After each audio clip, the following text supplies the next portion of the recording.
Okay, the Thursday, May 19th, 2022 regular meeting of the Board of Directors of the Bellevue School District is now called to order, and we will start with the roll call in alphabetical order.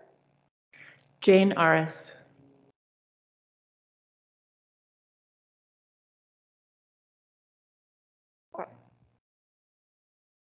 Seema Serafan.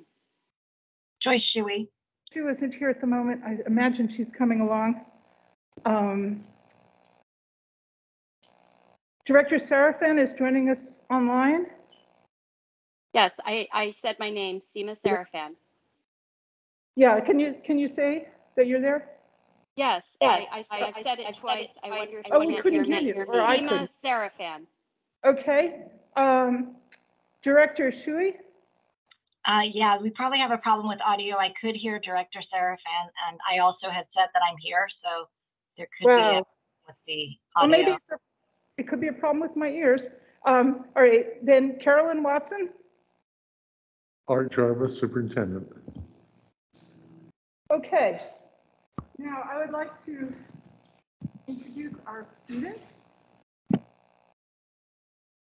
who's going to lead us through the Pledge of Allegiance. And would you like me to introduce our student? yes, I'm trying to pull up the information. Great. John Harrison, Executive Director for District Community Affairs. And it gives me great pleasure tonight to introduce our student speaker, Frances Kowal. She is, come on up, Frances. She is a senior at Sammamish High School, off to San Diego State next fall, and she's joined by her mother, Tammy, here tonight. So thank you and welcome.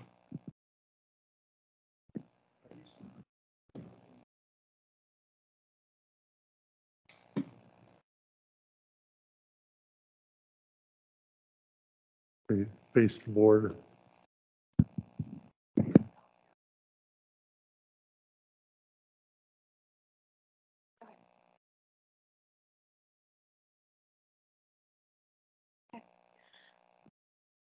And stand for the Pledge of Allegiance.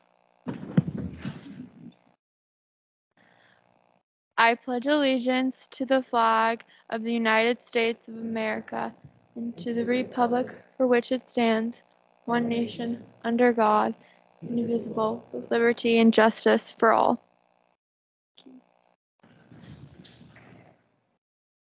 The next is our land acknowledgement.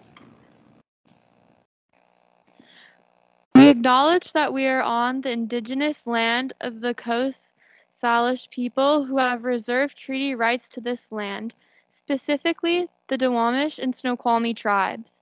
We thank these caretakers of this land who have lived and continue to live here since time immemorial. We reflect on the historic context that brings us to reside on this land and accept responsibility to interrupt assure. We commit to an ongoing partnership with the Snoqualmie tribe as we listen to, learn from, and lead with their guidance. At this moment, I'd like to read out the acknowledgements for this week. Jewish American Heritage Month, Asian Pacific Island Heritage Month, that's the month of May, Mental Health Awareness Month, Military Appreciation Month, National Physical Fitness and Sports Month, and on May 31st, we celebrate Memorial Day. Now, has everyone on the board had a chance to look at the agenda? And can I ask for a motion of approving the agenda? I so move. All right, can anyone second? I second. All right, thank you. All in favor? Aye. Aye. And anyone opposed? No, thank you. All right, so the agenda stands. So now it's time for the student update, which we were going to hear a little bit from you.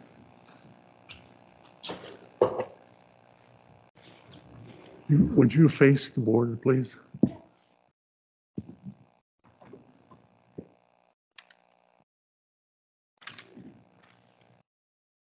That's good. Okay. Good evening, everyone. I come here to ask a question. If you've ever had a significant teacher that made a very big impact on you throughout your education. For me, mine would definitely be my drama teacher in high school. As high school comes to an end for me as a senior, reflecting back on my 4 years within the Bellevue School District brings me to my experiences of theater in high school. Today, I would like to speak on the importance of arts in schools, specifically my perspective, the fun, and why I believe it's overall very beneficial. Theater is a great way for students to express themselves. It's an escape from everyday reality where one can jump into someone else's life for a change. When having the chance to provide students with this sort of community, it's crucial to have it properly facilitated and funded. I was so blessed this year to have an amazing drama and music director. I grew to become very close with my drama teacher, which was a beautiful thing. She was not only a skilled director who helped me grow, but was also there for me and others when the year became a little more difficult. And to touch on that special director a little more, she was very special in the fact that she would be sure to see every student and make every student feel seen when they came into their room every time with just open arms and checking in on students as the production that we were putting on went on, and just really building a sense of community, what that can sometimes be hard to find elsewhere, but it was definitely there in the theater department. So she was not only a skilled director who helped me grow, but was also there for me and others throughout the process. And sadly, this drama teacher is leaving to grow her degree in Portland. And actually, a bit of a funny story with that. She is actually right now a full-time kindergarten teacher, but she would come to Sammamish after her job that ran until 3 o'clock, and she would work with us for hours on end to put together these plays and musicals. So her dedication was absolutely off the charts. And now, because she gained such a passion from working with us, she's going to Portland to further her degree to actually become a real drama teacher, which I think is really cool that we were the first group of students that she got to bond with and realize that that's her real passion in life. And because of the tremendous impact that this made on my life, I think it's incredibly crucial for Bellevue School District to always have not only a dedicated and talented director, but someone who is also there to act as a lifeline to students. So not just someone who's showing up to get the job done, but someone who's really there to care for their students and make the drama department more of a community. Anyone involved in theater can get behind the fact that in addition to building social and communication skills overall, involvement in drama courses have been proven to increase self-esteem in students. And I know, speaking for myself in particular, doing drama since a kindergartner, it's made me grown so much as a person to be able to come up here for things like this even today, where I can feel so much more confident in it than I think I would if I hadn't been involved in drama from such a young age. I'm so thankful that Sammamish has been able to provide the resources for me and others to put on 2 successful productions this year. I will miss the community, and I can't wait to see how Sammamish continues to grow its drama department as I go off to college. Thank you.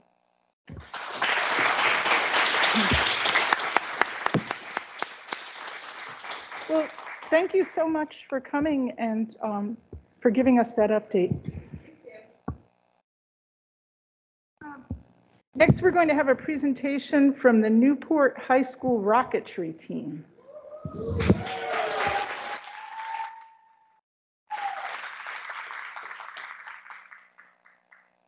While they're coming forward, I'd ask Principal Diana Yehudi to step forward for a minute and to help introduce this group. We received word earlier this week of number 1 and number 2 in the nation. It would be difficult to picture number 1 and number 2 in Bellevue. and the intense competition. But Principal Yehudi, would you take just a second to make an introduction and then the handoff?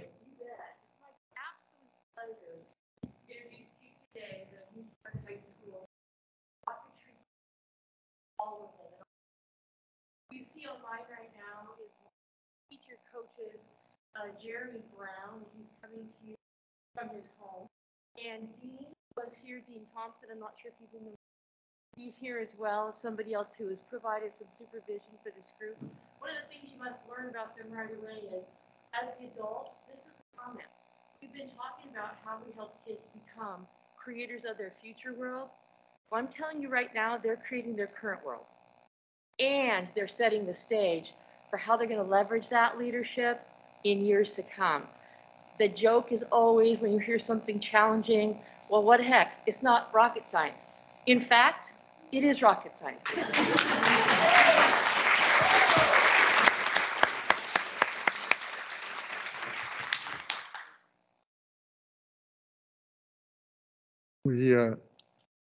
Yes, please, whoever has comments, anyone?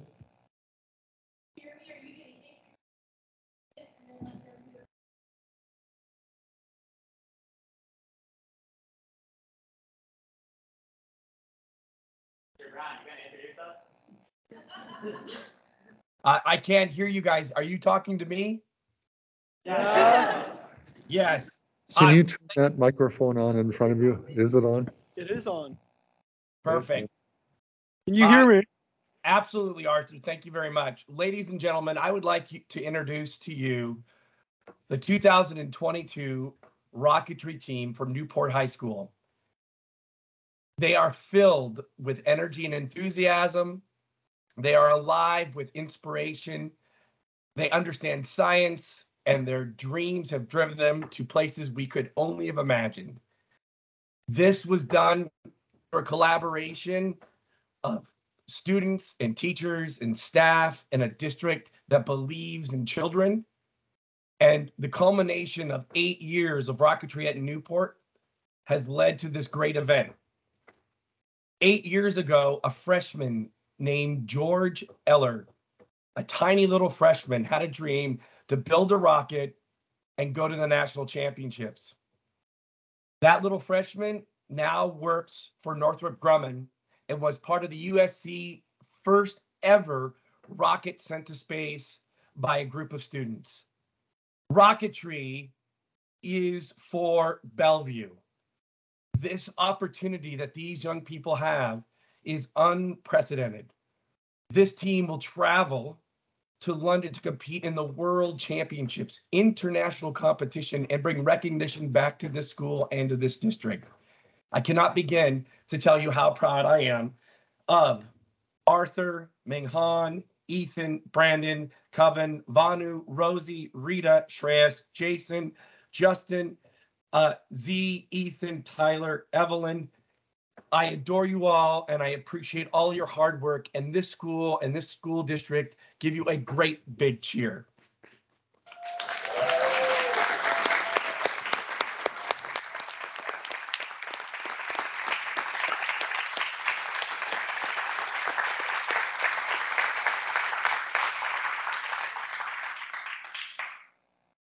Offer you opportunities to make comments.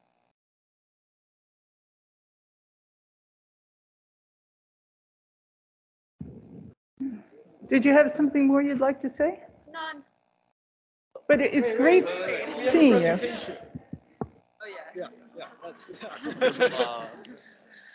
Hi, everyone. I'm Rose Liu, president of Newport Rocketry Club.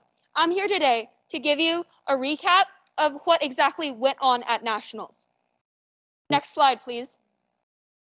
Hello, my name is Arthur, and I'm the team captain of Team Graveyard. So, last weekend, Newport Rocketry scored an unprecedented victory in the National Champions of TARC, with the two competing teams scoring in the first and second places respectively. The first team will have the privilege of representing the nation in London this July in a generous trip funded by Raytheon, and it's honestly a great honor, great pleasure. But what exactly is TARC? So TARC, the American Rocketry Challenge, is the world's largest student-run rocketry competition in the world available to middle school and high school students throughout the country. This year, to qualify for nationals, teams were asked to build a rocket below 650 grams to an altitude of exactly 835 feet, with a total flight time of 41 to 44 seconds. Aboard the rocket were 2 eggs designed to represent the astronauts, which had to land intact. After building the rocket and qualifying during the preliminary flight, the top 100 teams were invited to the national champions in Des Plaines, Virginia.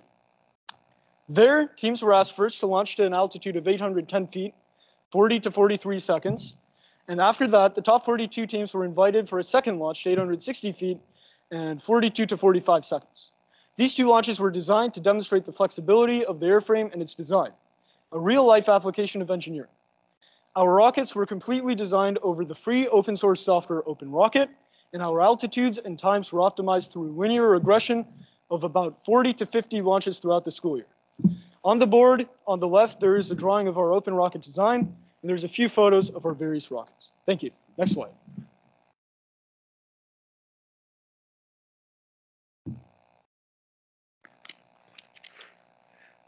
Greetings, my name is Jason. Winning the championships was not easy, and we had our fair share of setbacks.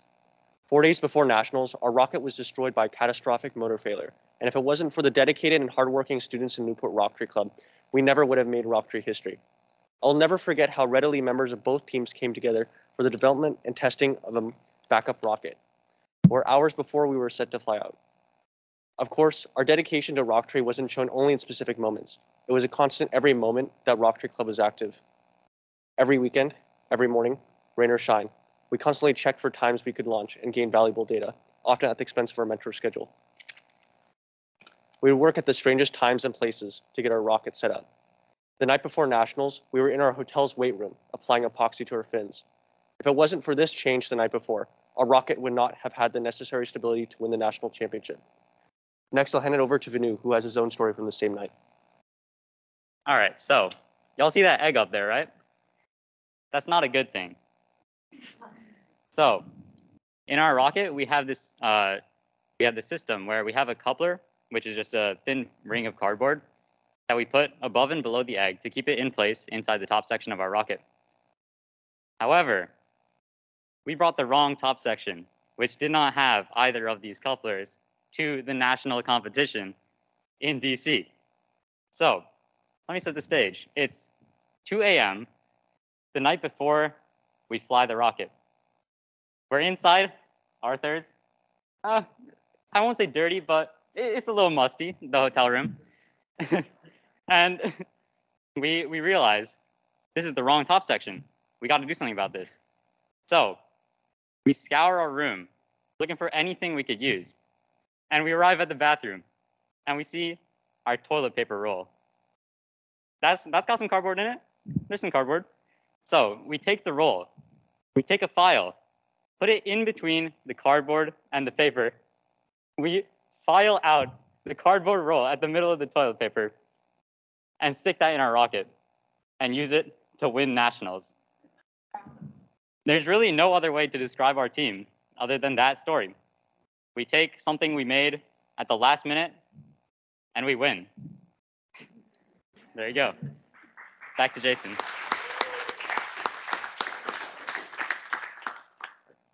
These are just a few examples of team members throughout the school year stepping up to support the club.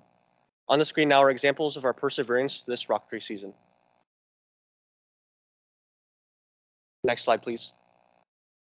Now I'll hand it over to Rosie, who will explain our club unity this year. Hi everyone, it's Rosie again. I'm the club president of Newport Rocketry, and I'm here to hammer in why unity is a driving force behind Newport Rocketry success. We want to pay our special thanks to the various other Bellevue School District Rocketry clubs who are our biggest supporters. For instance, Interlake Rocketry Club, during our fly-offs, had given us their lighter eggs, which we used in our rocket to achieve a higher altitude, thus giving us a reduced score and winning the national championship. The power of unity is stretched out within inside Newport Rocketry Club as well. We have 4 TARC teams, and we only have 1 launch rail. We learn to share, we grow, and we work together to continuously bounce off each other for ideas. Mr. Brown and Bruce Buswell are our biggest supporters, and they constantly remind us about the value of team unity. When we share our ideas, when we listen to each other, and when we work together, the sky is the limit. No, the galaxy is the limit. We are Newport Rocketry Club. We are Bellevue School District. Incredible things happen here, and our team is living proof of that. Thank you.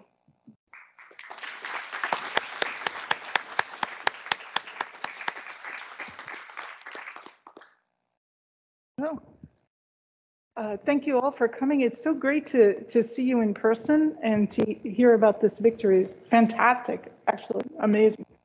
Yeah. Thank you.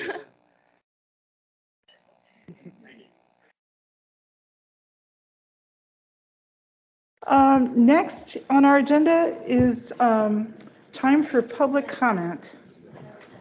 And okay.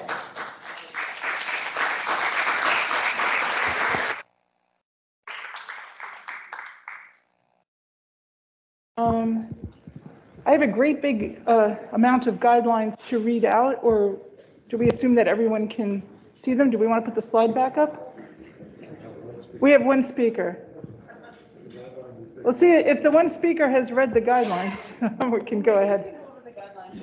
All right, I'll go over the guidelines. The board is grateful to receive public comment and appreciates the thoughtful input of its community. Because of the limitations of the board's calendar, public comment is generally 20 minutes a meeting. If you'd like to address the board on an issue, please limit your remarks to no more than 2 minutes. To maximize the number of comments we can hear, please use only the time you need to make your statement. You may provide written documentation to the board secretary to be included as part of the official record. The board will listen to all comments carefully, but will generally not respond to comments spontaneously or without further deliberation. The guidelines allow the meeting chair to terminate an individual statement when the allotted time has passed. Although this can be disappointing, please consider that this is to enable the maximum number of comments to be heard, and that there are numerous additional ways to share feedback with the board and the district. The meeting chair may also interrupt a speaker to require the same standard of civility that the board imposes on itself. Examples of uncivil comments include comments that are libelous or slanderous, an unwanted invasion of privacy, are obscene or indecent pursuant to the Federal Communications Act or any rule or regulation of the Federal Communications Commission, violates school district policy or procedure related to harassment, intimidation, bullying, or discrimination, incite an unlawful act on school premises or violate a lawful school regulation, or create a material and a substantial disruption of the orderly operation of the board meeting. The board as a whole has the final decision in determining the appropriateness of all such rulings and can maintain order by removing those who are disruptive. The board recognizes, however, the distinction between uncivil discourse, which it will not tolerate, and comments about the board, district, or staff that are negative and yet still civil in nature and will exercise its authority to maintain order in a content-neutral manner. The board has a dedicated email address, board@bsd405.org, and a voicemail, 425-456-4270, for receiving communication in the sender's language of choice that is distributed and transcribed to all board members and logged with the staff. Now, we have our one commenter, if we want to. Joy Haverstick, in person.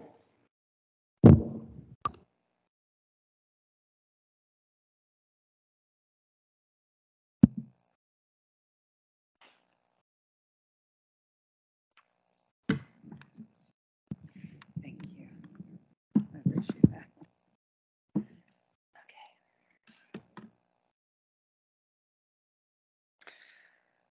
Good evening. I am Joy Haverstick, a teacher at Tillicum Middle School.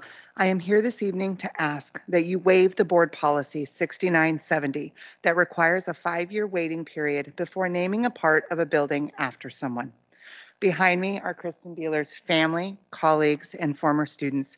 Kristen died three months ago today from breast cancer. Kristen was a beloved 6th grade social studies teacher at Tillicum for 23 years. and I would like to tell you something about her and read the petition that Tillicum Middle School staff and ASB representatives signed to get the Commons at Tillicum named in Kristen's honor. To the Bellevue School District Board of Directors, we, the undersigned, past and present staff members and ASB representatives of Tillicum Middle School, propose naming the Tillicum Commons in honor of career Tillicum educator Kristen Beeler. In a society which values people for their fame, there are few people who deserve to be celebrated as much as Kristen. Beloved TV personality Mr. Rogers always said to, quote, look for the helpers, end quote. And there is no better example of a helper than Kristen. Her entire career was spent supporting the students, parents, and staff of Tillicum Middle School. Immediately after finishing her student teaching at Chinook, Kristen began her teaching career at Tillicum in 1999. In addition to teaching 6th grade social studies for her entire 23 years, she also led the ASB and orchestrated 6th grade camp. Through her recruitment of high school student counselors for Tillicum's camp cell sessions, she built bridges between Tillicum and each of the Bellevue high schools as well. Kristen embodied Tillicum's cardinal principles: T for take responsibility, M for make good choices, and S for show compassion. Naming our school commons in her honor and commemorating Kristen with a plaque or sign to be paid for by the Tillicum Staff Association would serve as a daily reminder to Tillicum's constituents of the importance of service to one's community. It would be a well-deserved memorial to one who gave so much of herself to her students. Thank you for your consideration of our proposal to waive Board Policy 6970 and name the Tillicum Commons in Kristen Beeler's memory. We hope that you will agree with its merits and vote to approve. As Kristen would say, be the change. Thank you. Thank you for coming tonight.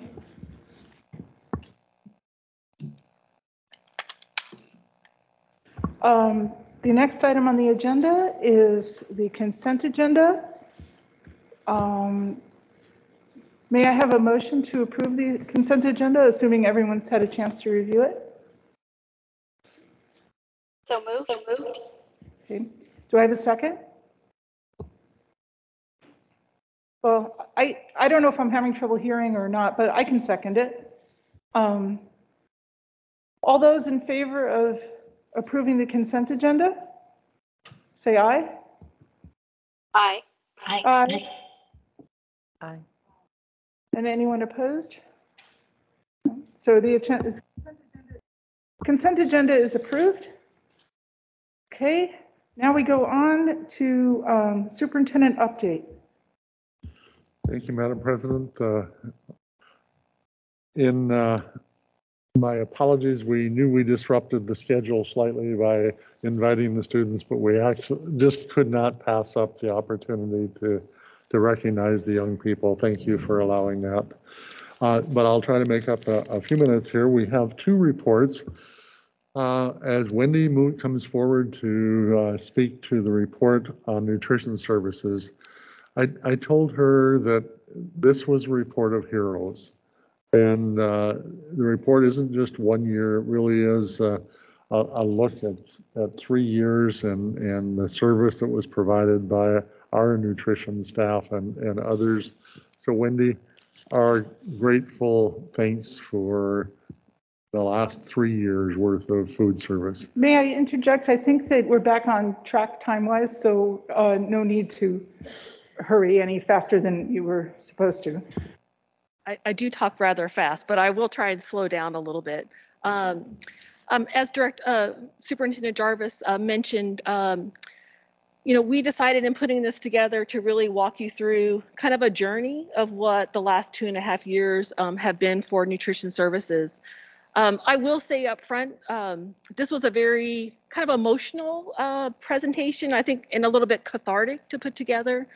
The last 2 years really have been a lot of change for our department, and our hope is that as we move into next year, we will ourselves get back to a more normal operation and kind of find some joy again in serving meals for our students, creating new flavors, etc.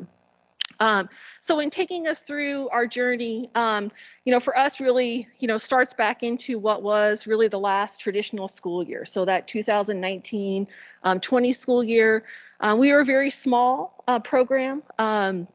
We serve just under 1,000 breakfasts a day, just over 7,200 lunches a day in all of our schools across the district. We had launched some pretty wonderful programs in trying to kind of expand our operations in the district. We launched a Second Chance Breakfast program in all 4 of our high schools, hugely successful in creating that nutrition break for kids to make sure that they were receiving a nutritious meal to start their day off right.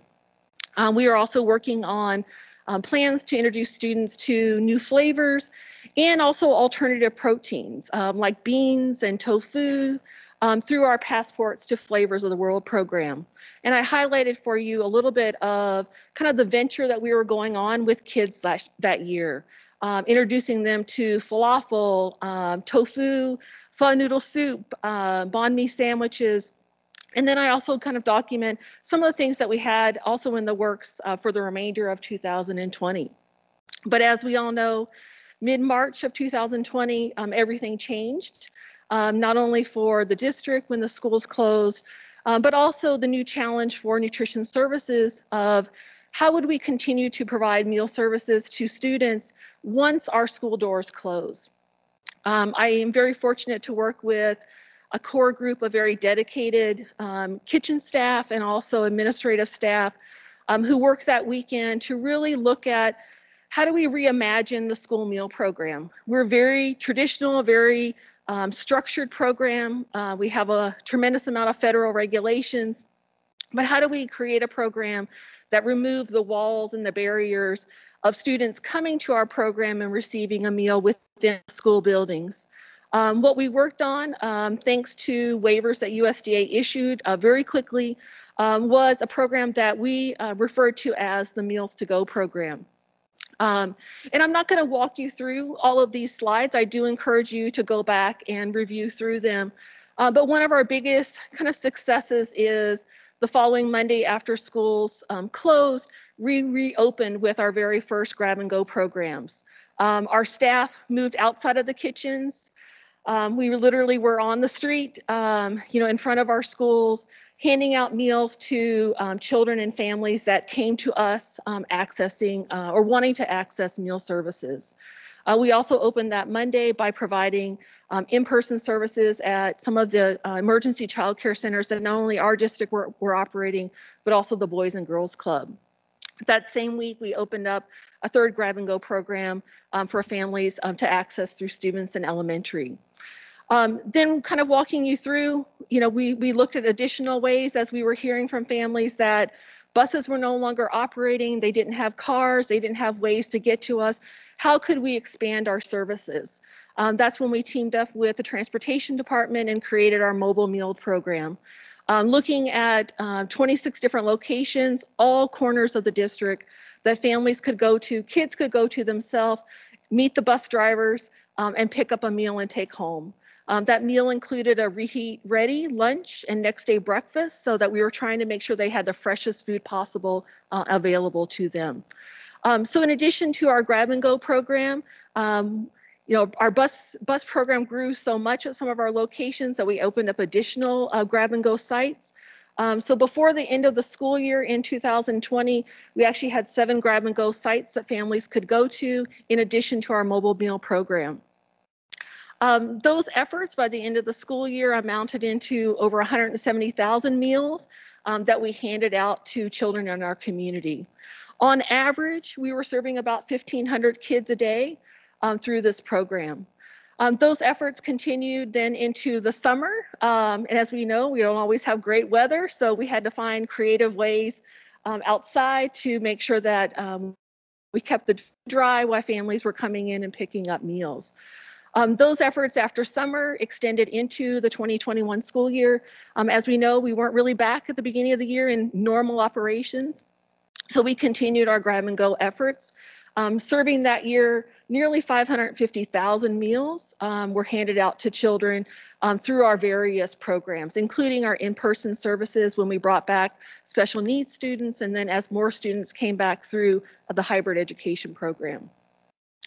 We extended into last summer, creating a meal kit program. Many families were going back to work, coming to us each day and picking up a meal no longer was convenient, so we transitioned to a weekly pickup. Being able to send home full cartons of strawberries, full cartons of blueberries and other things that they as a family could create together. Kids could create their own meals and have them available during that week. In all, during our COVID efforts, we distributed over 840,000 meals to children in the community of Bellevue. As we then look to come into this school year, USDA had earlier that spring extended waivers, which allowed us to continue to offer free meals for children. This was something that, again, as families were struggling to try and get back on their feet, wonderful opportunity to ensure that kids coming into school would continue to be offered a meal, no questions asked. I think unbeknownst to us was just how many kids would come to us. As I mentioned earlier, we were traditionally a very small program. The offering of free meals has made us a very popular program within the schools. Right now, on average, we serve about 9,500 lunches a day. On popular meal days, we're serving more than 10,000 meals. That's more than 50% of our students that we are providing lunches to each day. Our breakfast programs have also grown. We have been able to expand some additional breakfast programs during this time. Normally, serving more meals is a good thing. We receive reimbursement to our program specifically based off of the number of meals that we serve.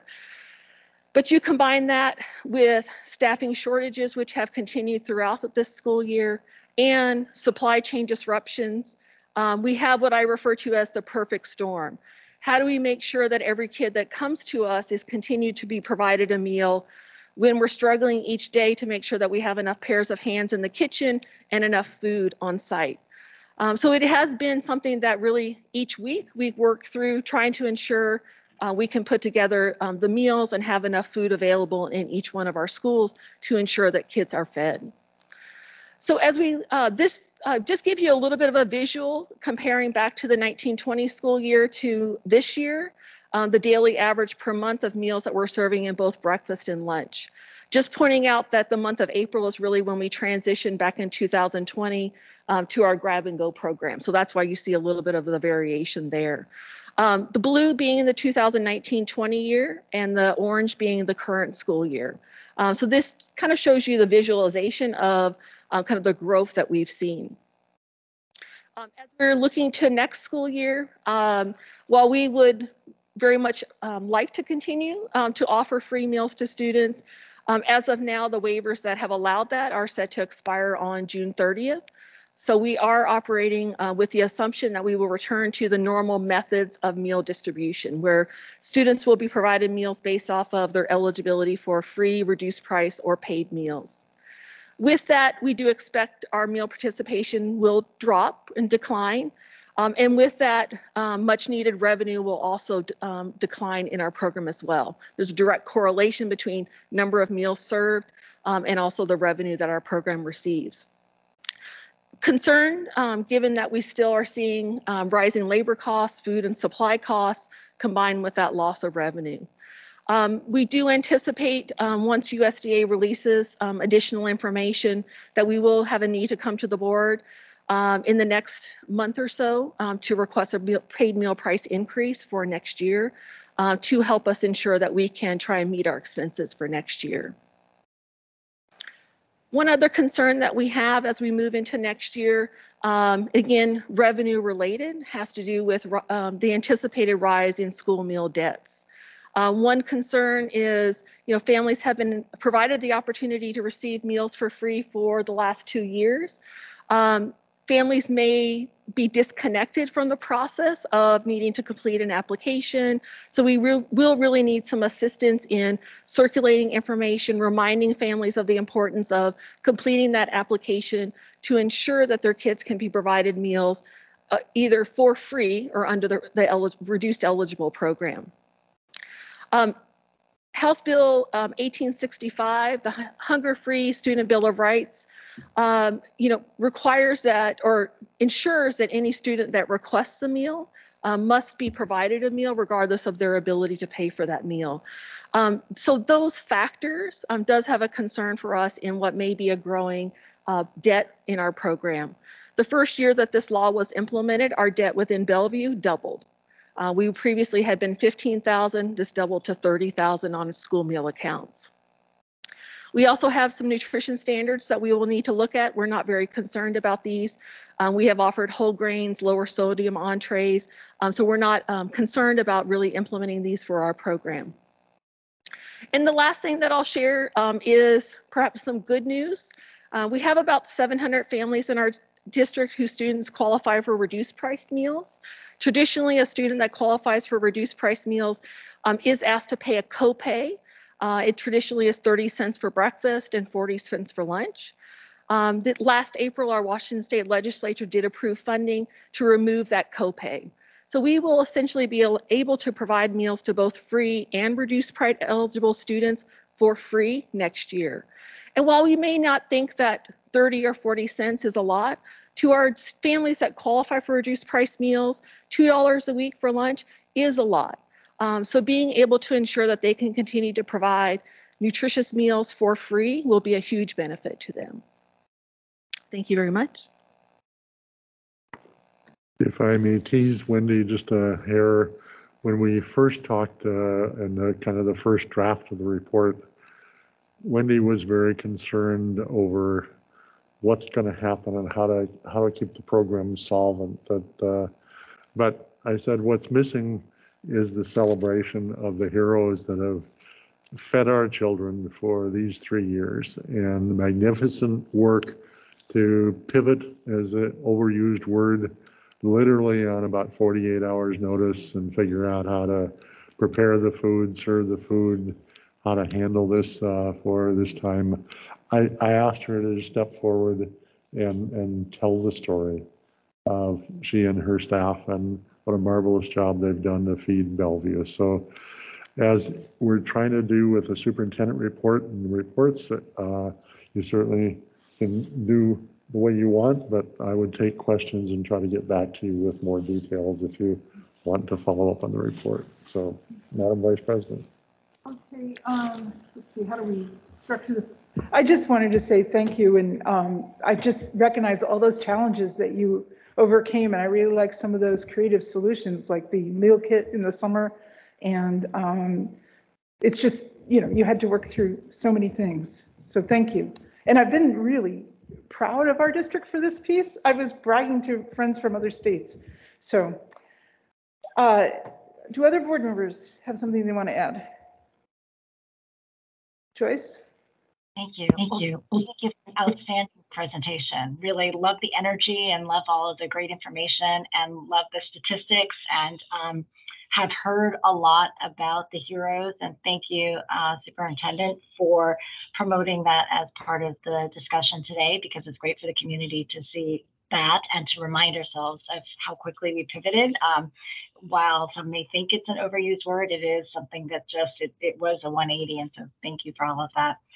I had a couple of other things that I wanted to thank you for, which is the world tasting. I last summer had a number of people ask me about how we can integrate, especially in our community that's quite diverse, more options from other areas and backgrounds, and so love to see that. And I did see that that was something that got interrupted a little bit, but looking forward to seeing that continue to grow as we head back into being able to get a little more normalized. The other thing that I thought was awesome was tofu and other protein beans options. And I have heard from different people in the community that, they would love to see more of that. And as President Serafan had talked a few weeks ago about sustainability, having more vegan options is also a way to help with the, environment as well. So thank you for that. The meal kit also, thank you so much. I'll reiterate that. I had one question, which is people know me to ask questions from like the point of view of the minority point of view, and the BVA students, who are about 4% of the population, have not qualified to get free meals. And so I don't know if this isn't the right time to answer the question, but I would love to hear more about, is there a way to reach those families? I know that multiple people have said that they have submitted questions on whether they can get meals and they've been told that they can't. And so would love to be able to make sure it's equitable, especially since a lot of the families in the virtual academy are, some of the more vulnerable economically and health-wise, and would love to get them access. And this might not be the right time to answer that question, but want to make sure I get it out there and see if we can find out more about what we can do to reach those families. But overall, thank you so much for all you've done. We will get that information back to you all. Yeah, I'm sorry. I just wanted to give us a chance to really say thank you for the nutrition report and all the great work of the nutrition division, whatever. Yeah, I didn't mean to derail the superintendent's report. Okay. Yeah, okay. Are you saying Seema? Hello? I just wanted to say thank you. I echo the comments made by Vice President Watson and Director Shuey. I thought it was excellent, and honestly, between the presentation you just gave and the one from Newport, it's really a fantastic moment. So thank you. That's all I had to say. Okay. Yeah, thank you. I didn't know if I was getting off the plan here. Okay, Jane. Well, since we're saying thank you, I'll throw it in. I can't say thank you enough for pivoting so quickly and supporting our community in that way. I think the Meal to Go was just a phenomenal, an excellent program that the Bellevue School District has launched, and I think it supported many families through lots of tough times. But I'm also looking forward to, just like Director Shuey, the creative integrations of different types of food, tofu, and various vegan options, and other cultural, I would say, requirements. And so I'm looking forward to that. I hope to see some really great things. Okay, and Christine, yeah. So thanks for, I'm not gonna repeat it all, but thank you. Yeah. The thing that I just want to call out is, do you see any hope for the federal government changing policy such that it would support this longer term? And is there anything we can do on your behalf to advocate for that? Or do you think that's a dead end at this point? I was on a call with OSPI just today, and while there is always, we can say there is always hope, what we're understanding right now is it will take an act of Congress to allow USDA to make that decision to extend the waivers. And at this point, we're not seeing that to be a positive sign. Okay, thank you. Okay, now we'll have the superintendent continue his report. Part 2, we have the board's annual plan progress report on priority objective number 7. While that sounds somewhat formidable, that's our staff engagement. So I would call on Dr. Jeff Thomas to bring us up and highlight the report that was given to you on staff engagement.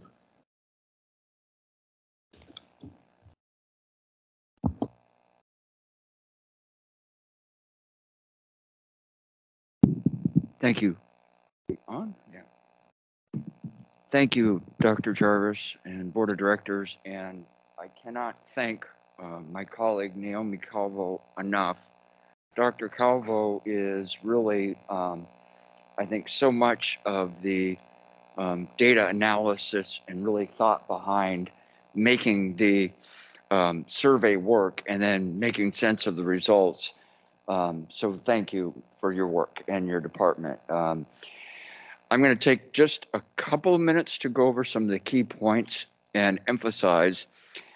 And I want to connect briefly for a moment to the presentation that Wendy just did on behalf of Nutrition Services, because that is really an example of the underlay of the data that we got this year and what's occurred the last couple of years. Nowhere in our collective history have we seen a time period for school districts and for Bellevue with the challenges that we have seen the last 2 years. It is a unique time in history. So based upon that, when we did our survey, staff engagement survey, This was the third time that we had administered the survey. We started the survey in 2020. And at that time, Naomi and I did about a year's worth of preparation before we landed on the current instrument. And it essentially had replaced a couple of previous instruments, organizational health, and we actually did a principal survey. But we felt we had the important need to have appropriate metrics to get information around how are our staff doing. And we landed on and created this staff engagement survey. And then the first year that we did the survey, we go back to January of 2020. That was the first year of the survey. And we presented the data results to the board in March of 2020. And at that time, we had, for us, very good, very positive data, and we were actually a little bit surprised at how good it was. So our initial baseline data was very high. And then we know what we've been through the last couple of years. The summary of that is just a quick mention of some of the things that have occurred and then where we are today. So between 2020 and today, we obviously had the pandemic. We were closed for in-person schooling for the majority of our students for a year. We had illness, direct illness for employees, indirect illness, everything that you can imagine in addition to COVID. We had trauma, loss of loved ones, homelessness, mental, physical, substance abuse. We had loss of employment. You heard as an example, Wendy talking about what happened to her staff. In the Bellevue School District, we had over 150 employees who were laid off. They lost their jobs. We had over 250 employees that were furloughed, that they were out of work temporarily for as little as a couple of days. Some of them were almost 9 months. We had disruption in the workplace. We had involuntary transfer of employees, change assignment, change in work responsibilities. We had a rapid requirement for people to learn new technology skills that they never had to learn before. And then we had the loss of childcare for people that was temporary and some who was permanent. Those were just some of the things that people were going through. Going into this year, 21 and 22, we have had a higher attendance absenteeism than we've ever had historically for all of those reasons. And we have been sitting on, for much of the school year, as many as 40 plus unfilled vacancies for different positions in the district. So all of that has contributed to where we are today. When we administered the data, you will notice, as we shared in the report, that we see a decline from 2 years ago. And it's a pretty significant decline. And that decline is in the measure, and it's really at all places in the district. And I think for us, it's really a matter of now, where do we go? There are a couple of key areas that we took out of the report. The first is that we have some tremendous strengths. And I want to go back and connect again to 2020, where I think part of why we were able to work quickly to go from one point in person to the next point not, was we had that good staff engagement data then. But the last couple of years have really been a challenge. Our strengths, we have amazing committed staff. We have a supportive community, and we have resources. And these continue to be noted, and they continue to be appreciated and commented on. We also have employees that feel like they make a difference in their job. They come to work every day. They feel like their work matters. And then we have employees that feel like they belong. And you notice in the report, we also put employees feeling like they belong as an opportunity for improvement as well. So although the measure is high, there's an opportunity to make it higher. You build on your strengths. Areas that we know we need to improve. Our staff want to make sure that they are heard, that they are acknowledged, and that they are recognized for the work. There's an opportunity for us to work on, from the district level, our engagement, transparency, and how that interaction between district level and schools plays out. And what was interesting, one of the strengths or one of the opportunities came out, and this was really a tremendous credit to our employees, is they identified the need for continued support for our students and increasing that emotional support. And that concern coming from an adult survey for kids was really actually a very, very positive thing. So we divided into essentially some key takeaways. And we have some basic questions we respond to. You know, how do our staff feel about the district? Honestly, we have mixed feelings. Some real positive, some challenging. Is BSD a good place to work? For many of our employees, they indicated absolutely. For many of our employees, they're challenged with that. They have struggles, they have concerns. There's an opportunity for us to make BSD a better place to work. And then the last 2 years have caused employees to really rethink their employment, their careers, their choices. And this is not just a Bellevue challenge. In my 35 plus years in education, I have never seen a place where I've witnessed more people re-examining their professional and personal lives and making different choices because of this environment. And Bellevue, we're experiencing that the way the rest of the country and in fact many places in the world are experiencing. And then finally, a couple of takeaways. I think for us, the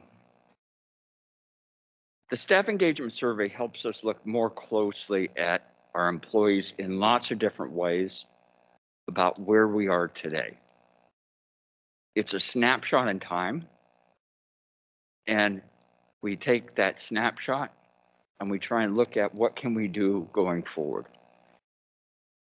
I think the other is it's an immediate opportunity to really recalibrate and I think be more definitive, not to discount what we have been through, but rather not to get stuck on what we've been through and move forward, really being forward focused. And we have some strategies then that we're going to have to develop going forward, both short term and long term in terms of engagement. And I'll go ahead and stop right there. Amy, anything you want to add? So we know the data does generate questions, and this is a time, again, I've probably taken advantage of doing the superintendent report time, but if you'll get me the follow-up questions, I will get the answers back to the whole board from any of you. Madam Vice President, I'll hand it back to you. Okay.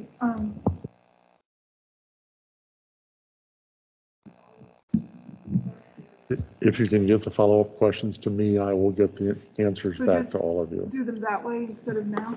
Yeah. Okay. All right.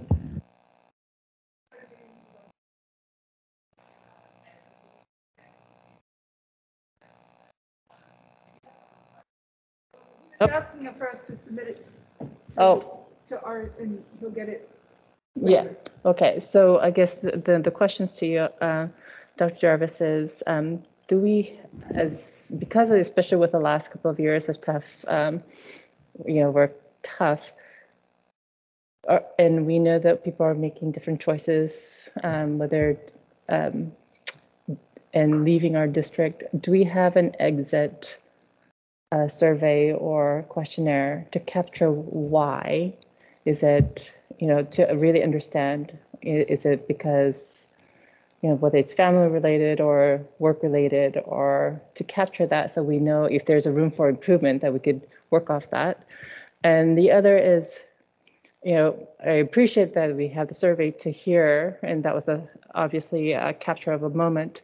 Do we have an ongoing process to capture concerns as well as celebrations within our staff that is safe and for all of them, that to make sure that we are really hearing them at any given time, not just a snapshot? It's a fairly complete answer on both of those. Okay, thank you. Okay, let's be super brief because we're behind and he's going to take the questions for answering later. But I see Joyce put her hand up. Thanks. Yeah, I'm sorry that I lost audio and video for a little bit. So if I missed this, maybe it was already answered, but if not, if it could be answered at some point. Curious whether the data has been pivoted by different demographics, meaning gender, race, age. Yeah. Great. Anyone else want to log a quick question? Very quick.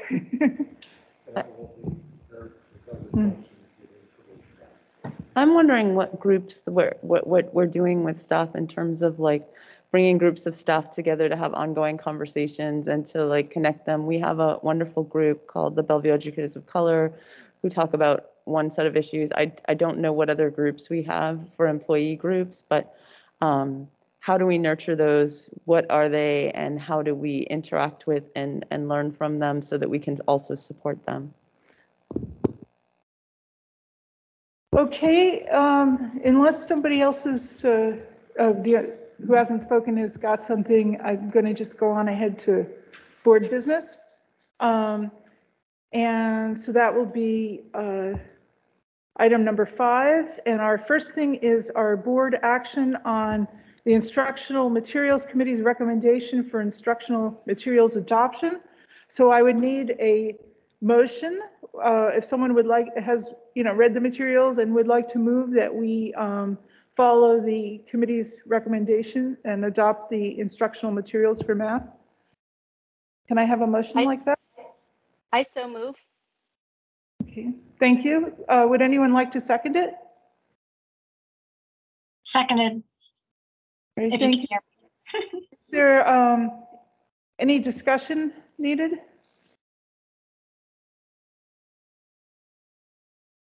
Okay, I see Joyce. Sure. As I said at the Monday meeting, I am going to vote in favor of it.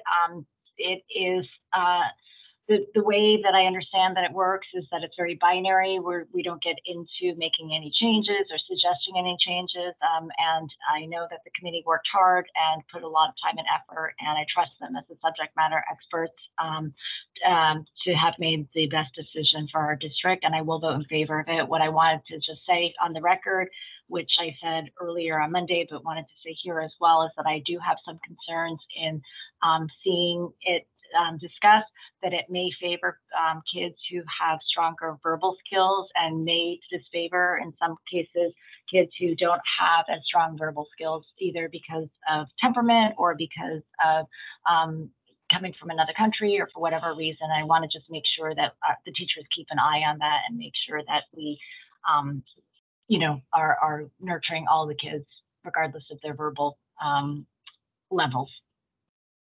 Thank you. Yeah, I'm not opposed to it at this point. I will vote in favor of it to support, but I would like to clarify that we have this process now. There was a critical criteria review done. There have been some risks identified. We feel hopeful that they've been mitigated, but part of the critical criteria processing involves monitoring. And what I'd like to understand from the superintendent is at what point we'll be monitoring for whether or not those risks were adequately mitigated, whether or not the curriculum is indeed impactful and effective for our students. And when we'll come back to that, I think that's something that I'd like to see us develop as a district even more deeply is how effective is something after we make a decision, we go through with it, whether it's a curriculum adoption or program. How do we circle back and talk about the investment and also make sure that the risks that we identified were appropriately mitigated? And if they weren't, then what's the plan? Or is there a new investment we need to make? But just, I'd like to know specifically to this, and then in general, like overall, what the recommendation would be for that process of how to circle back on the monitoring aspects for an adoption. And that's all. Thank you. I concur with both Director Shui and Director Chu. The language heaviness of this program is a bit of a concern, and I do hope that we will be putting some kind of mitigation process in place and keeping an eye on the kids who may struggle more to make sure that they are not falling behind due to the curriculum, but that they're being supported so they can thrive as well as everyone else who has stronger language skills, as well as especially with our multilingual language learners who are struggling to learn English and try to be successful in our district. And Seema, do you have anything? I do not. I felt I'm good from Monday, so thank you. Okay, and I had a concern about parents being able to help their kids at home, and the concern has been somewhat allayed because I found a treasure trove of sample problems, and I feel like if we can just point parents to those resources, and the district is working on pointing parents to resources, somewhat conflicted because I feel that there's quite a few people, and this is not conflicted about the curriculum. What I mean is, I know that that's a position of privilege that people have when they can work with their kid at home, going over extra problems or hiring a tutor and so forth. So I would also like to see some of that made accessible to people who aren't necessarily in that position. And I know there's some movement towards some of the materials are, well, one of the big advantages of this is some of the materials, or all the materials are in Spanish, was one of the criteria, but that there be memos going home and in Spanish and maybe other languages going forward. But there's a lot online available if people can find it. So we'll work with that. Okay, so now can I call for the vote? Would all in favor of passing this math adoption say aye? Aye. Aye. Anyone Aye. opposed? Okay, it looks like the math adoption passes. Thank you.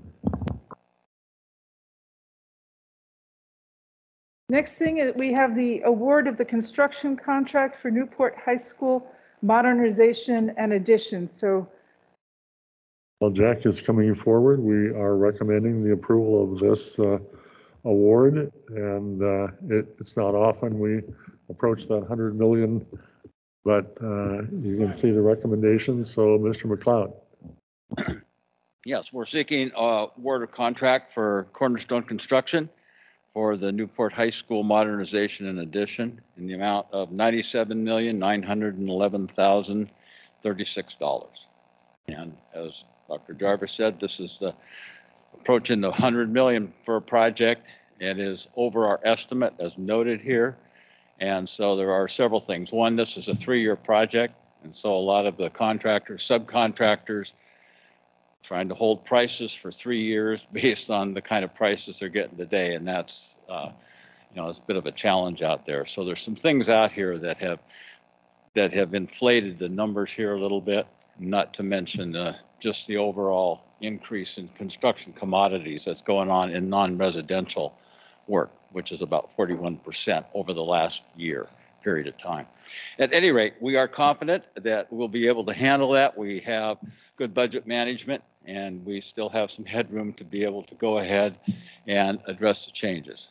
One of the other big challenges with this is also lead time for getting materials, keep the schedule going, because the 3 summers that we have without students and staff, we have to take the best advantage of that. So we are seeking approval for award of that contract. I would add that we promised the voters that Newport High School would receive this treatment. We had responsive bids. I think there were at least 5, if not, they're there. 5 responsive And bids, this is yes. the low bid. Okay, Christine? I have 2 questions. One is, with bids coming in high, what is the overall impact on any of our other projects that we had slated? So there's nothing that's not getting done because of it? Right. In fact, we have saved money on some of the previous projects that are also paying for some of our other projects that we're doing now. So we're in good shape that way. We are very fortunate that you manage these so carefully. Thank you. And then the second question that I have is, we did the design work for this quite a while ago and involved the community in it. And I'm wondering what we're going to do as a relevance check to make sure that if we're going to proceed with a $100 million project, that the nature of our enrollment, our needs, our community hasn't changed such that this isn't going to meet the bill, because we're not going to go back and be able to do this again very soon. So and how the do we do a design relevance has check? been taking place online over the last couple of years with the Newport High staff and a number of the parents in the community there too. Make sure that we're still on track with the initial needs that they had and that we are carrying it out. So a lot of emphasis on CTE areas, laboratory areas. So expanding the commons area and getting rid of the numerous levels out there, and then replacing the gymnasium and adding the new classrooms, which we needed to do to be able to get rid of the portables. So yeah, everything is really tracking to what the community wanted to have, and we're making sure we're updating it with the best materials and things like that that are available today. And a build question on that, and then I'll be quiet. Just want to understand, how do we account for a sort of critical criteria review for our design work or our plans for the schools to make sure that not only did we get all the things that those that we were asking for, it got the things that we needed, but also that we proactively solicited and understand the needs across the school? I know you just said a couple things that sound like they were tuned into that. Is there a process that you went through? Do you use the critical criteria review? What is it that you do to make sure that it really truly meets the needs across the whole school community?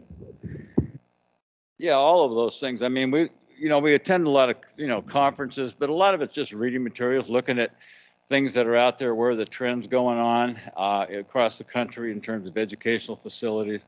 And obviously safety, security is a big element to be able to close down so many of the exterior circulations that go on into school, things like that. So there's a lot of things that are inherent in every building that we do. We also go back to every project we do a post-mortem on it and say, okay, what are the things that worked well? What are the things that we could do better? And try to make sure that we employ those on every project we do. So Newport, this project will really embody all the things that we've learned at Sammamish and Interlake and Bellevue High, as well as a lot of our other, even the elementary schools and things like that, in terms of entry points, security, vestibules, things like that. So we really try to make sure that we do that. One of the things that's right now is gender neutral restrooms. That's a big topic that's out there. And so this is going to be the first project that we're able to actually do restrooms that are constructed, right? We're not modifying an existing structure like we've had to do at some of the other secondary schools. So that's just one example that we're really trying to make sure that we're doing the, the correct things, but also the thing that seems to have the best things going on in other places around the country. I think we've been treating this more like a report than a motion, but it turns out that we actually need a motion, and then we could have some more discussion. So would that be all right with everybody?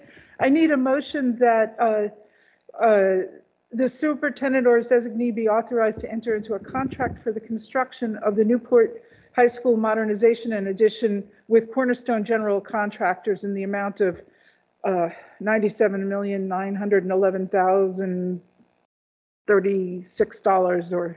So okay. moved. So moved. So I need. So moved. Okay, and then I need a second. Second. And then we'll continue the discussion.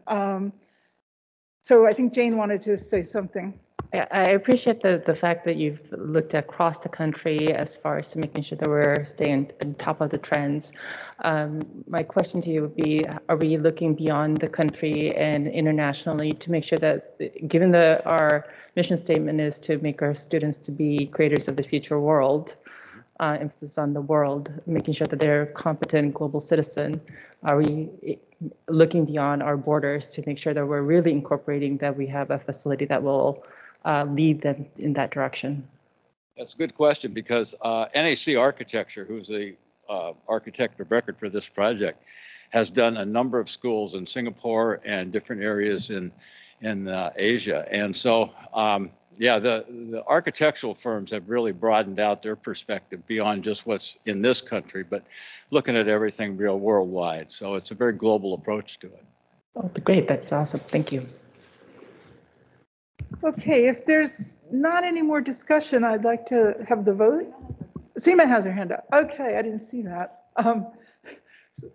Just very quickly, I had questions asked already, answered several things I was going to ask you. So thank you, Jack. I just had one question.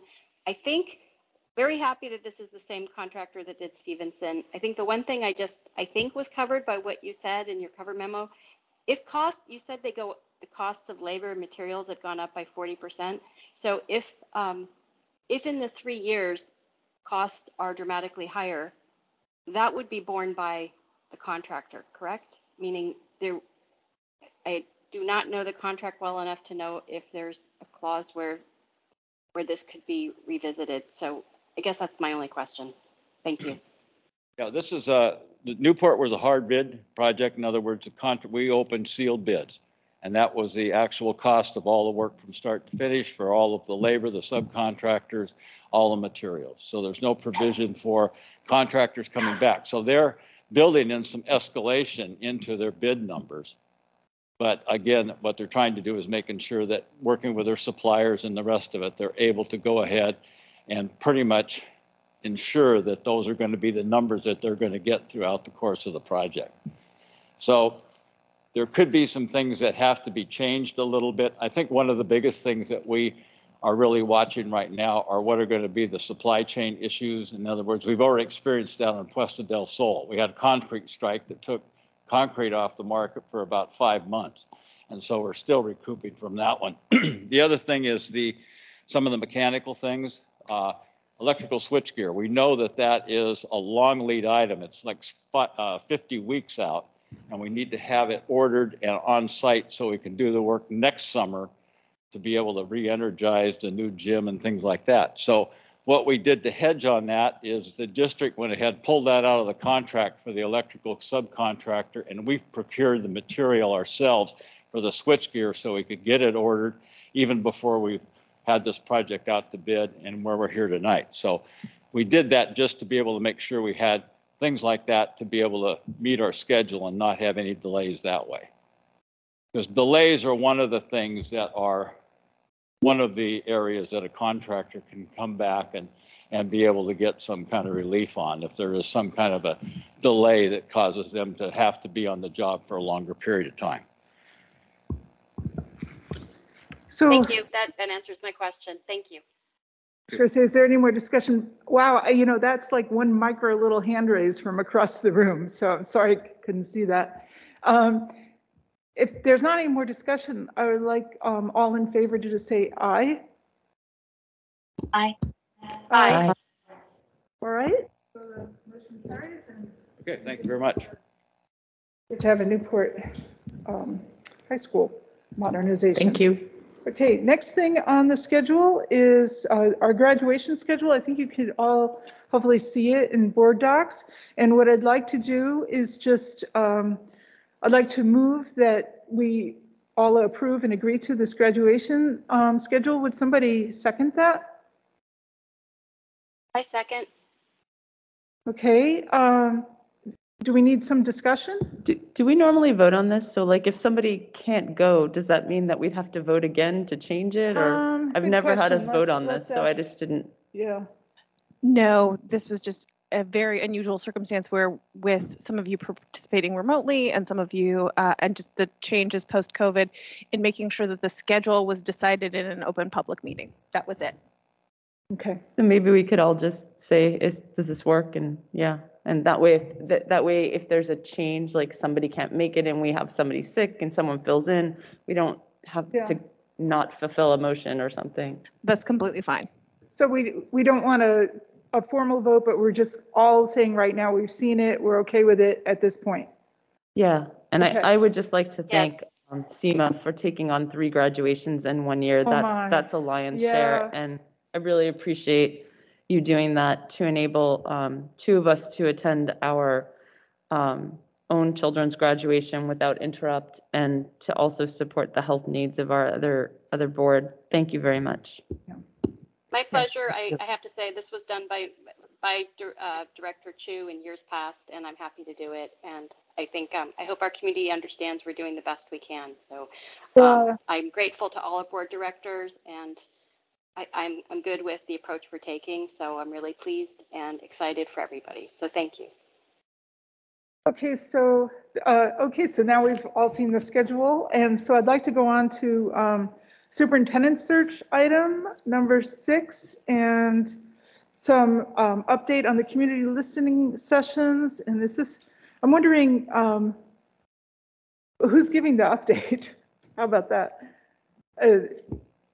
I don't know if we've got that organized, but I've been to 5 of them. So if you'd like an update, I'm happy to help. No.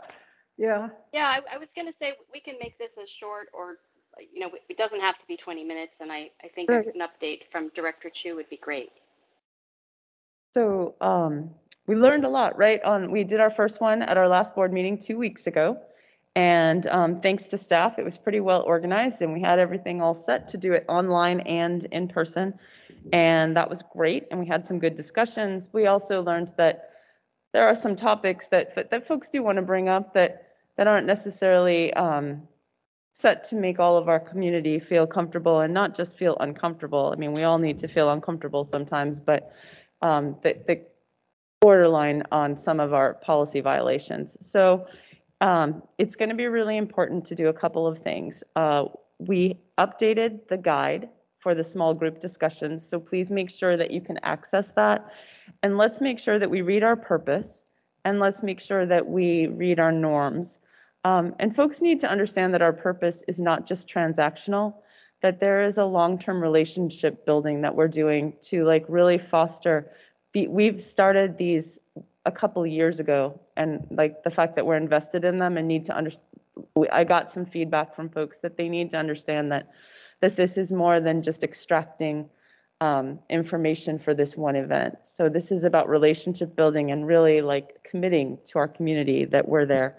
The other thing that I just wanted to call out, and I'm happy to share content or let others do that as well, but the other logistical thing is that I don't think we have ironed out quite yet what it looks like to use a translator. So we had we've done a couple of things. One, we've had, when the PowerPoint is up, Hannah did this really nice thing where she put the Spanish translations on, so that while we were talking, it was showing up on them. And so that gave at least one language option. We also, Joyce was really careful to make sure that folks knew how to do the drop down and put closed caption on in English if they wanted to do that. So those are helpful hints to do when you're introducing it. But for the translators, I got a message that the translator was going to be on the phone separately with someone. So I wasn't thinking too carefully about how my comments in that or whatever would fit into that. I was thinking, okay, that's a real-time translation. We don't have to do too much to adjust. But I think even in those cases, it's really important to slow down and to make time for that translation to happen. So I will try to get some pointers from the district, from folks in the district who know how to do that well, and get those out to everybody so that we can do that. It's also important at the beginning of the sessions to introduce all the staff that are there, and if there's a translator, to introduce the translators so that everybody knows that they're there, and so that we as a community, every time we meet and come together, can find that to be a normal thing. Because if we don't take the time to interrupt, then we're not going to change the flow and people aren't going to understand. So I think that is in the script now, but I'm not sure. So just do a check and make sure that we're introing translators. Does anyone else, those were the logistical things I just wanted to call out. I think Hannah is doing an amazing job. Like, she's just on top of all of them. We are working, we found out, unfortunately, that the software that we use to register people, it does not automatically send a registration confirmation. So you register and you have no idea that you're registered. And luckily, Hannah does send reminders to people, but she's going to now also do some kind of confirmation check every 24 hours, or, you know, not on weekends, of course, and get those out. And maybe for the future, we'll find a different piece of software. And reminders are going out to people, and she changed the email so that people get information about using Teams. So are there any other logistical things that folks wanted to bring up? I'll just chime in. I think we had a nice time this morning. We did have one of our regular contributors unable to get in because she didn't get the link or the email or something, so we got to work out that glitch. I did discover that partway through the Spanish captioning stopped working because it said there was too much background noise, so that would be something else I'd like to drill down on, like, you know, whether maybe somebody wasn't muted or something, but anyway, it stopped working. And then the other thing is we need to learn how to work with a translator, because we were zipping along too fast. And so the translator said that she was going to, you know, get the main points to the person afterwards, which, you know, isn't necessarily always the spirit of the thing, because you want the person to be able to contribute in the moment. So that's what we learned today. But I thought all in all, we had a pretty pleasant time. And I also learned a bunch of specifics that I think we'll just save up and have in our notes going towards superintendent search and annual strategic plan type things. Yeah, and I also want to call out on last night's meeting, one of the participants in particular was really appreciative of the improvements that she's seen across the year in the communications work that's being done. And I know that for this event as well, that Janine and Gargi have put a lot of work into this and really appreciate the work that they're doing. And also Jess, our tech contact, has just done a tremendous job in supporting the setup for this and making it happen. We're getting very tech savvy here in our district, but we still need the support. We can't do it on our own. So any other technological things? I think Joyce has got some. Oh, I was going to move past the technological, but also commend us for making a lot of progress and doing a great job. I was going to say that it would be great to just keep getting the word out, so everybody who can, you know, tell friends and family about these. And if our communications department can continue to get the word out, I know that sometimes it feels, especially when we're on the sending end, like we've sent the messages over and over. But I've talked to people who are like, oh, you know, I don't remember seeing that, because it's easy when you, as I've said before, when you're a busy parent with lots of kids and work responsibilities, to miss messages. So I don't think we can over communicate about this. Great. So Art, can you take that one as an action item just to bring back to the team if they can do another round of go-go? Okay, I see that Seema has her hand up for making a comment. Yes, I just wanted to second what Director Chu said in terms of just the really great support from Hannah, Jess, Gargi, Janine. I think it's really shown up, and just to commend Directors Chu and Aris. I think this is going well, and I think it's a hard time of year, and yet people are coming, so thank you. And then the last thing that I wanted to bring out is just content-wise. I do want to note that there is a pretty strong convergence of comments that they are building. You know, whether it's talking to students or parents or teachers, there is a real need to think through how we support whole children. And in the past, we've talked a lot about interventions and so forth, but I think that people are taking it to the next level of what it means to support whole whole children and to make sure that not only are we giving them opportunities to deeply engage and participate, but we're ensuring that they're developing the skills that go with that so that they can have a sense of agency, to be able to self-advocate, to be able to have skills to do anything from group work, but really the skills to engage, to learn, to do things. And so our community might be surprised if we said we're looking at how do we develop creators of our future world or their future world, and people aren't coming in with a whole bunch of technology. They're coming in with a lot of internal pieces, and the other piece is about full social emotional supports that are both about intervention and support, but also about self-regulation and learning and understanding and building up the skill sets. So that mental health and social emotional supports are coming through loud and clear. And there are other things, and we should share in depth, but I thought it was particularly interesting to have gone through 5 different sessions and to feel like there is a convergence of sorts. So. Oh, good. So, oh, oh, wow. Okay, stop. Sorry, I turned the wrong thing. It's got a little moment there. But no, it's good to hear that, and I'll look forward to seeing when we pull all the notes together, and I think we're going to have some really good information there. So if that's it for our update on the community listening sessions, we're on to director discussion. We're about 12 minutes behind schedule or so, but I'm thinking if it's okay, we could each take a turn, go from. Before you go on to that, just on the superintendent search, I just had a question on when our next meeting is to talk about next steps on that. Was that decided? Is it Monday? Is it the next like I wasn't sure when our next one was. That is a good Directors, question. your next Yes, meeting to discuss this is May 31st. Okay, Thank you. So I thought we could go in alphabetical order. If people have anything that we usually like to bring up in director discussion, that would put Jane first. If we take 8 minutes each, we're going to end the meeting 13 minutes behind schedule, but that's not too bad. So let's go ahead. I actually would like for us to consider the request that was brought to us today by our staff members regarding the Telecom Commons and the renaming of that space in name of our staff who recently passed. I don't know the policy or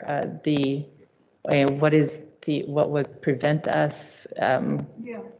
Yeah, I was actually going to ask our superintendent about whether or not the staff was intending to take any action, because in the past, when we've done any naming stuff, it usually comes to us as a proposal through the district. It's not usually board initiated, but I mean, we could board initiate, but I didn't know if something was in process from staff or anything.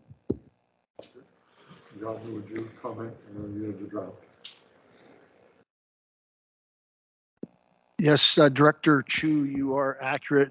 Policy 6970 states that any recommendation for naming of schools, facilities, parts of facilities is a recommendation from the superintendent to the board.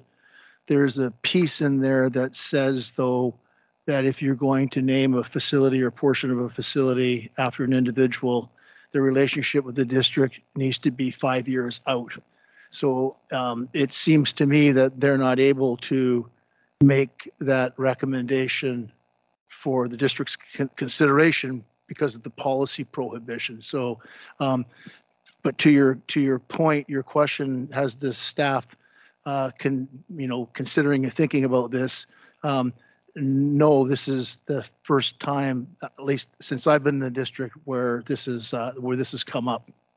Well, so I think that the superintendent is still able to bring us, if he wanted to, a recommendation about that along with the recommendation to suspend the policy, right? Correct. But what you're saying is there hadn't been an opportunity for you guys to discuss that yet? Is that the? Correct. While there are some questions that we don't know history of whether or not this has been applied formally or informally elsewhere, I noted that I do not have a problem with if the board does want to waive that policy. I've spoken with the family, and in this case, I honestly would recommend it if it didn't put the board in a bad spot. But it is something that's entirely within our hands to be able to say we can suspend that if you wish to, and move forward. I don't know if that answers your question, but Yeah. Well, in that case, I'd like to request a consider a suspension of that policy and address the request of the telecom community, unless there is something that is, blatantly that's something that would say otherwise.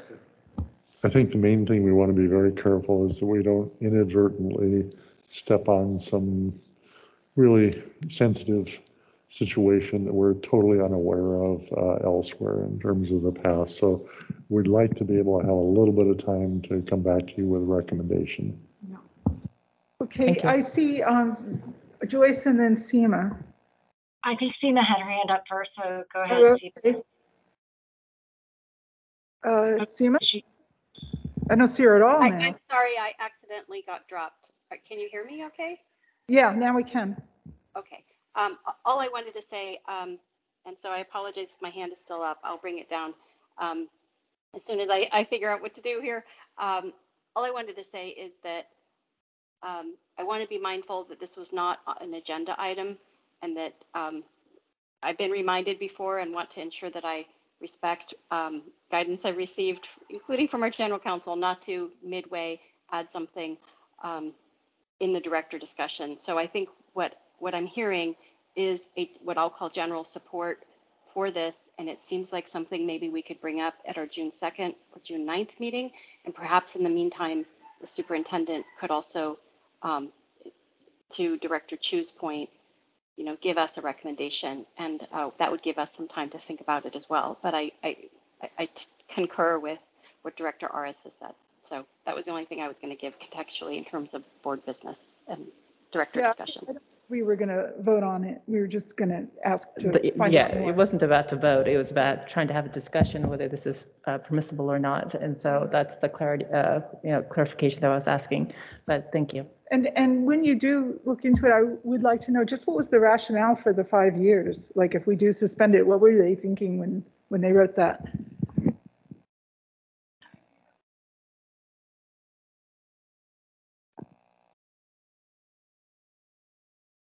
I wanted to go back to the inclusion discussion we had at our last board meeting. I know that there's some policies that we could possibly include, and I was contemplating if we were to include something like this in the existing policy, how would that look?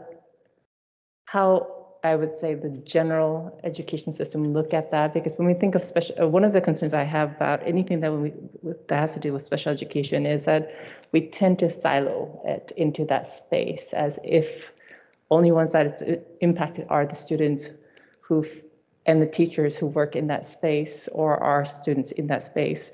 And the whole concept of me bringing up the inclusion is to make sure that we're really addressing inclusion as a whole system and making sure that we are supporting our students in the least restrictive environment and making sure that they have access in the general classroom, which means that they have access to the material, which means that the teachers who are in that general classroom have the tool set to make sure that they feel confident in doing that work. And so that is the reason I brought the whole idea of inclusion up. I would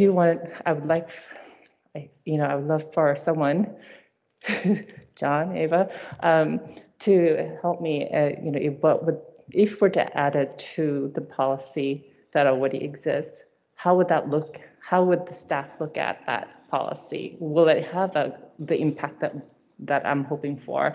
Or will it be looked as, again, push it to the specialized space?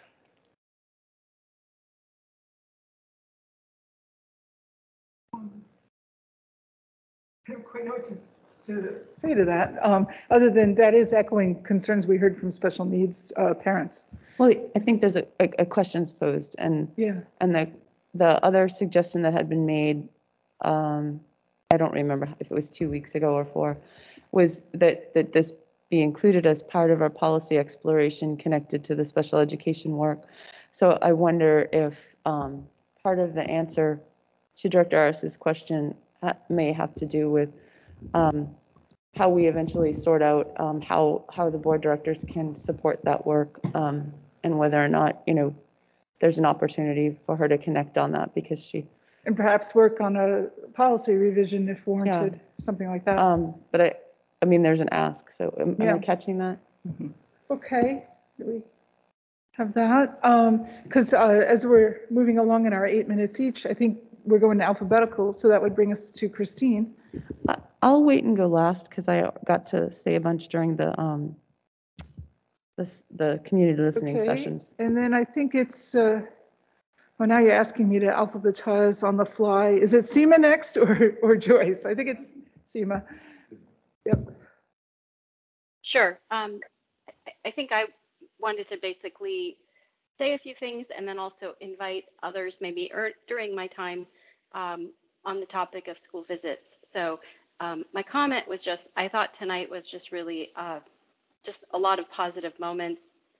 I thought from Frances Kowal talking about her drama teacher at Sammamish and the overall experience of being engaged in the arts, and what impact that has on one's whole self and just confidence. I thought that was really inspiring. I also thought the tribute to the recently departed teacher Beeler was really touching.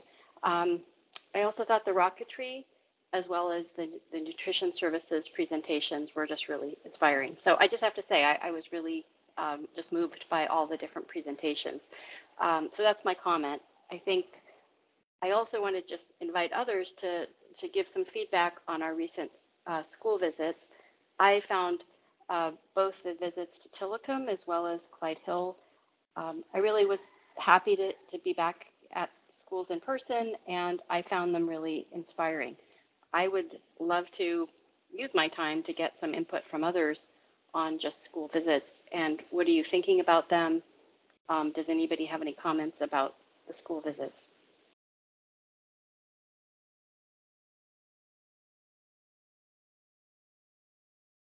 So I'm basically, I guess, inviting people into my time because I think it's a worthwhile topic. Yeah. Thanks, Seema. That was one of the topics I had made a note of to bring to the table. So I agree that there have been some really great things going on with those school visits. I think that our classroom visits have improved this year. I don't know what it is. Maybe it's just because we've been outside and not been able to be in the actual school buildings for a couple of years. So it's particularly striking to be back in them. But there's a lot of inspiring stuff going on, not only in the classrooms while we're there, but seeing the walls covered in student work, and some really great things going on.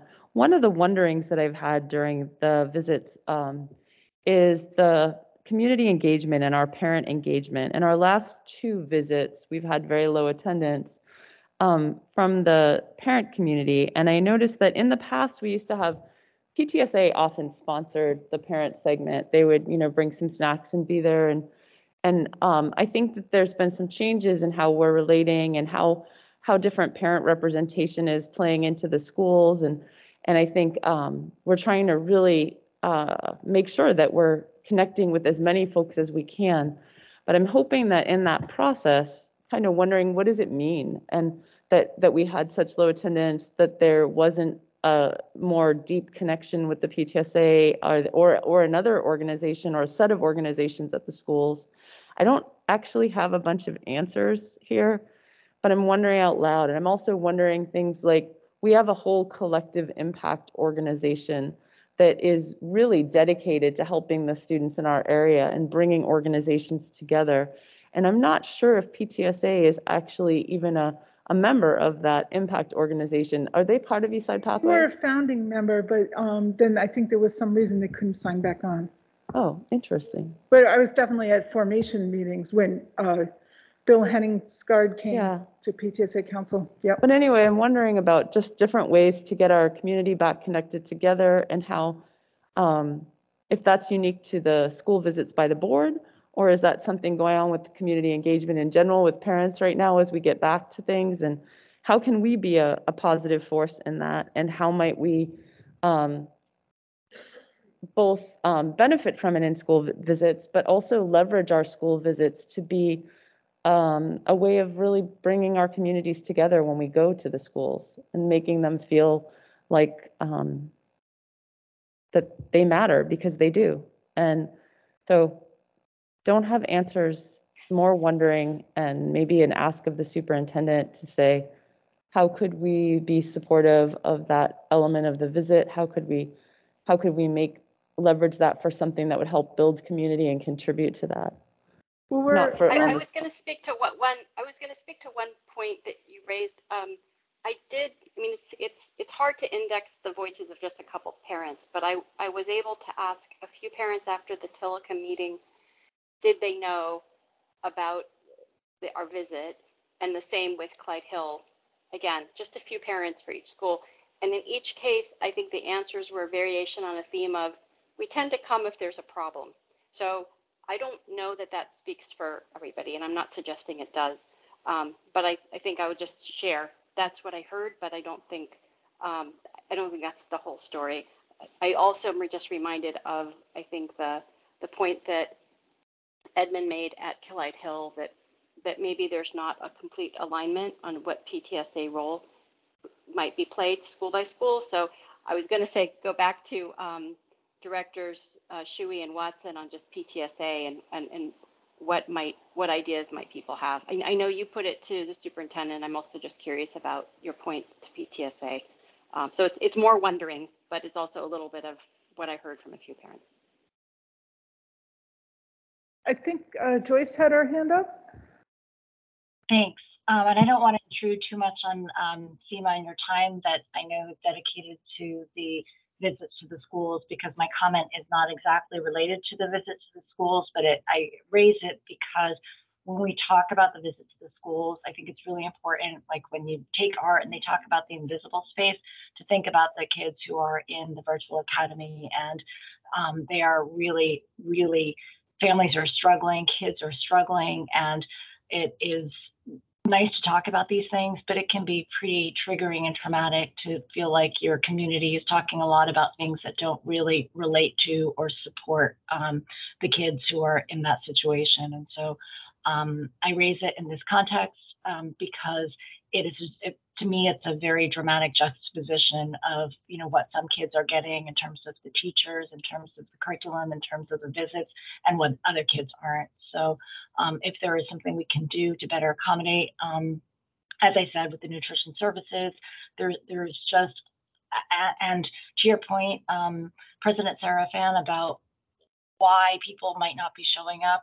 With a lot of the folks that I know in the virtual academy, they're not showing up by emailing or by coming to public comments because they're really exhausted and feeling like we're not listening or seeing them. And so there are different reasons people don't show up. And just you should feel free to carry on, because I think I'm done with my time, and you should feel free to, I think you might be next in the alpha order. So maybe this is a good segue to you, Director Shuey. We're merging into Joyce's time, but Christine had something to say to that, and I have a brief. Yeah, Joyce, I wonder if we should just add Virtual Academy to our list of school visits and maybe put it in the cycle for next year. Like maybe it could be like a September one or something. That makes sense.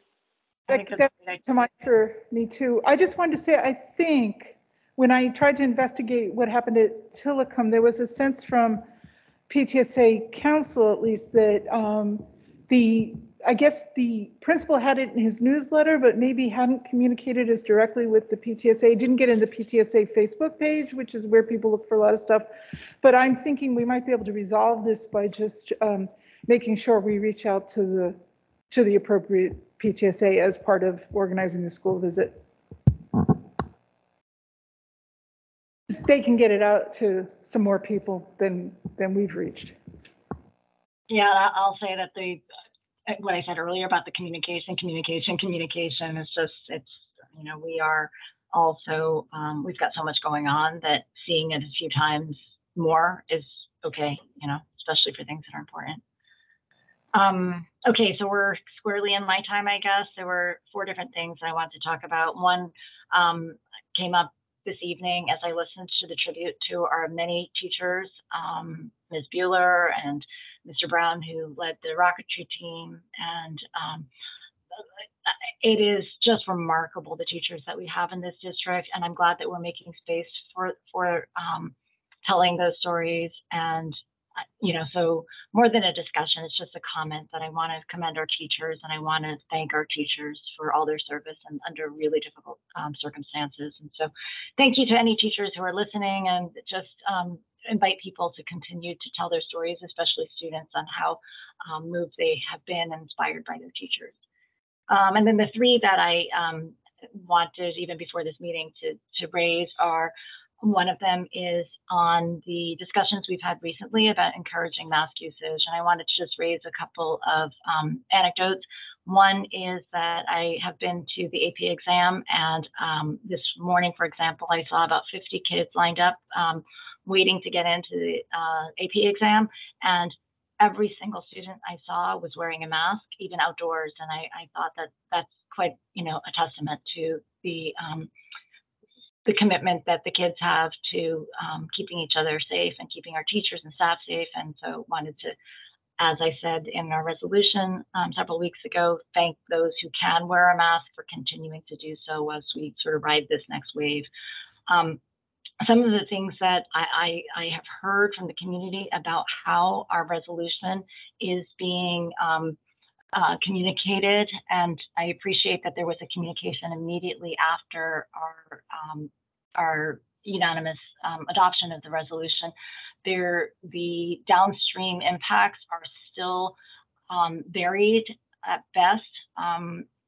Somebody had said that there is very different kinds of encouragement of mask usage at the different schools and different administrative buildings. And I heard of one staff who said that when they were looking for different positions, that they were looking at different buildings and saying, that's not a building I feel like I can go to for my, for health reasons. And so we should really think about, when we say encourage, like what can we do to really encourage it so that our staff feels like they can really move around, even if they are more immunocompromised.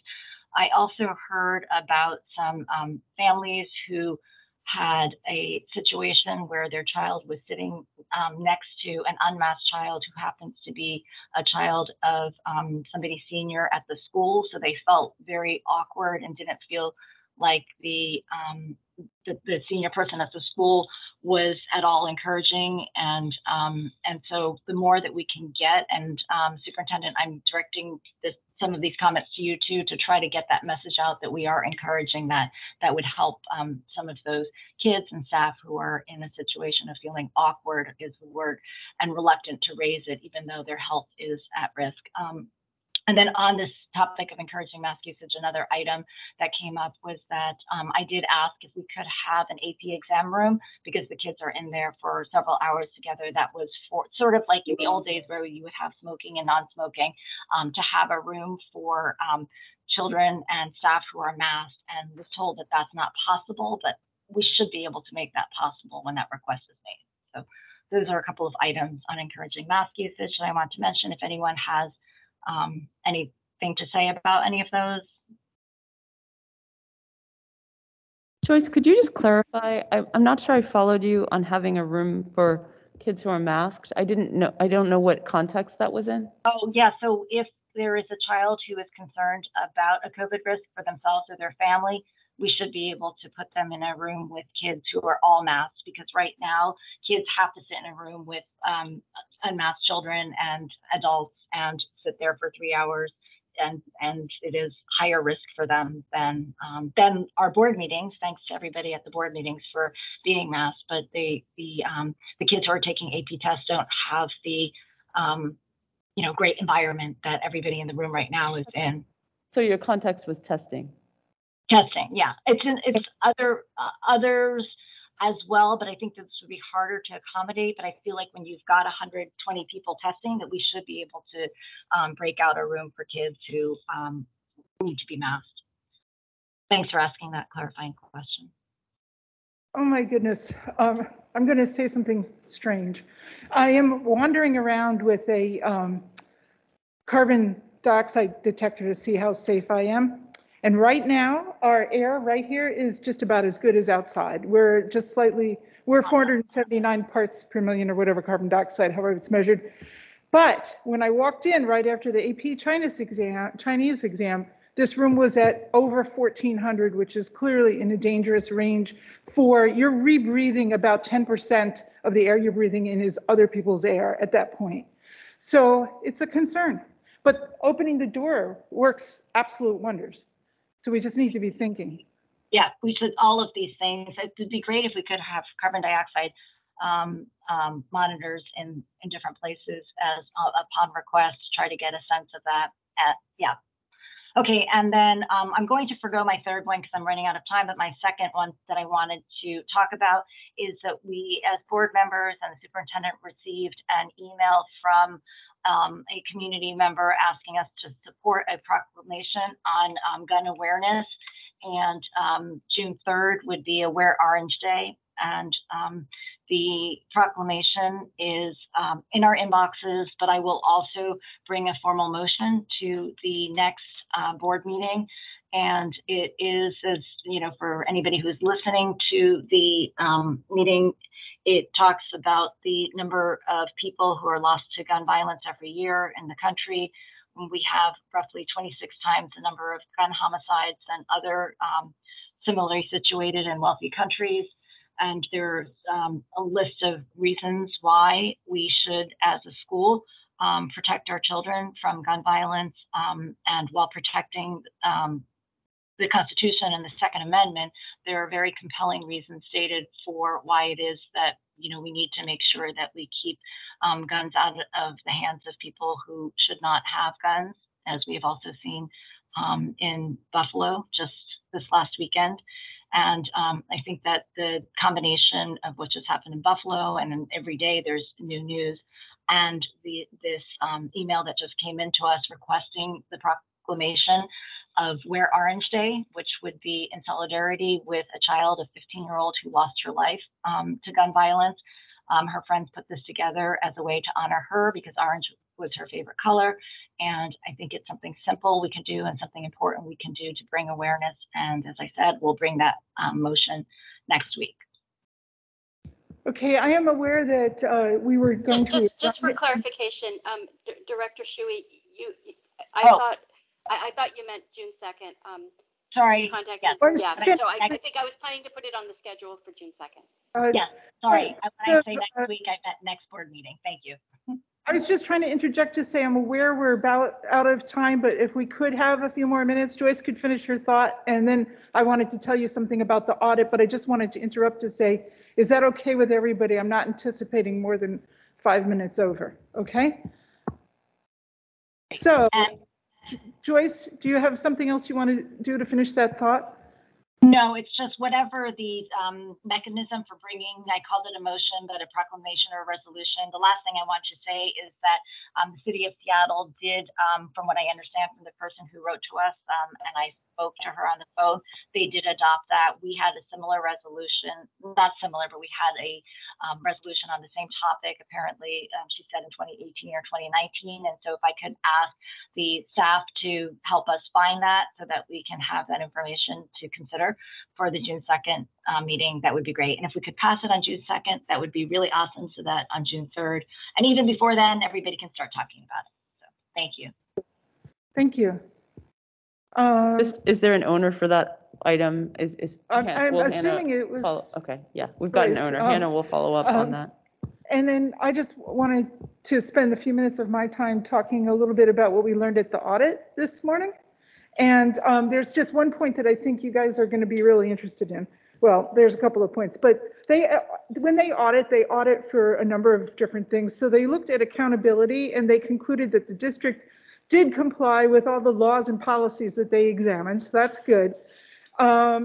And then they looked, when they're looking at accountability, they look at that. They looked at how we spent our restricted fund. They looked at some payroll direct deposits. They looked at the financial situation and said they didn't see any distress there. But one thing I thought you would really love to hear is they looked at our compliance with the OPMA, our minutes and the use of executive sessions, and they decided that we were great. I mean, we just went through the audit, no concerns. So that is really good for us to know. And then another piece of the audit they do is the financial results. And it was a very, very clean audit, clean opinion, no deficiencies in internal control, no material weaknesses, no issues of non-compliance on financial statements. That's all great. No uncorrected misstatements, clean on the financial statements, clean on the other piece. They do the federal grant compliance. And under federal grants, they audited 2 programs, special education and educational stabilization. They're going to publish this on their website on I think I wrote May 23rd, well, something a little later in May. And so flying colors. And I guess because I've always been a part of the Bellevue audit, I thought, we're always, pretty good. This is super clean, but we're always very clean. But it turns out that not every district is. So we really should take that as a big credit to our staff that work on these things. And I just thought you would really enjoy hearing about how we're complying with the OPMA. Yeah, I want to throw in, Carolyn tried very hard to get even a small story of, I guess, in every shape and form, but nope, there was not even a small story of $2.40 that was accidentally missed. Yeah, don't try to get auditors to make you laugh because they're not good at it. Thanks for doing that, you guys. I asked them for a small funny story because like a couple of years ago, we lost one lunch, just like whatever it is, $4 or something. And I thought we'd have a funny little story because that makes a nice narrative for the community, but they didn't have anything. So.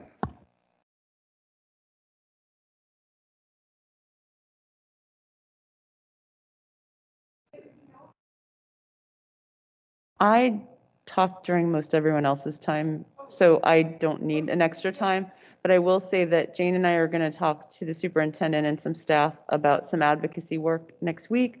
And we'll bring you guys a good update about where we can do some off-term legislative and other advocacy and what it would be great for all of us to sort of be focused on with communicating in that area. So we'll come back to you, but that I think will be a topic for next time. I guess that's a request, an agenda request item for board business to talk about if there's any advocacy actions. Yeah.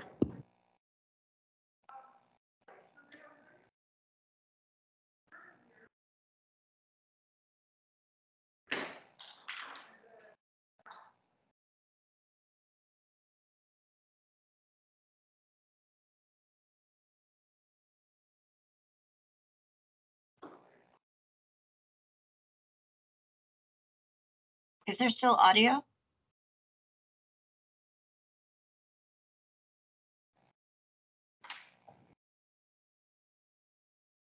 Vice President Watson, are we still in session or have you adjourned? We don't hear audio from the room. I can hear you, President. You didn't hear me say we were adjourned at 7:04? And I banged the gavel? No? I did not hear it, but thank you. I didn't hear it either, but I'm delighted. I keep Thank pressing you. the wrong Great button meeting. on this microphone, so that must be what it is. And if I'm not careful, I'll put the other microphone on, and that will be bad. Great meeting. Thank you. I think that's it. Bye.